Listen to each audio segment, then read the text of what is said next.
ঢাকাই সিনেমার ৯০ দশকের জনপ্রিয় নায়ক আমিন খান। তাকে স্টাইলিশ নায়কও বলা হয়। ক্যারিয়ারে বেশ কয়েকটি হিট সিনেমা উপহার দিয়েছেন এই অভিনেতা। বর্তমানে একটি কর্পোরেট প্রতিষ্ঠানে চাকরি নিয়ে ব্যস্ত থাকলেও মাঝেমধ্যে পর্দায় দেখা যায়। সম্প্রতি এই অভিনেতা নতুন একটি বিজ্ঞাপনে অভিনয় করেছেন।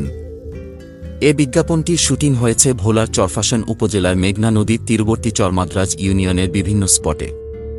বিজ্ঞাপনটির গল্পও লিখেছেন আমিন খান। জানা গেছে, অ্যাকশন বিজ্ঞাপনের সঙ্গে তুলে আনা হয়েছে স্থানীয় মনোরম ও নৈসর্গিক সৌন্দর্য। এ বিজ্ঞাপন প্রসঙ্গে আমিন খান বলেন, দারুণ এক্সাইটমেন্টে ভরপুর কিছু গল্প নিয়ে সাজানো হয়েছে বিজ্ঞাপন কার্যক্রম। আমাদের প্রত্যাশা দর্শকরা বিজ্ঞাপনটির মাধ্যমে বিনোদন পাবেন। তাদের মনের খোরাক যোগাবে ওয়ালটনের এই ক্রিয়েটিভ কার্যক্রম। শিগগিরই বিজ্ঞাপনটি প্রতিষ্ঠানটির ফেসবুক পেজ এবং ইউটিউব চ্যানেলে প্রচারিত হবে।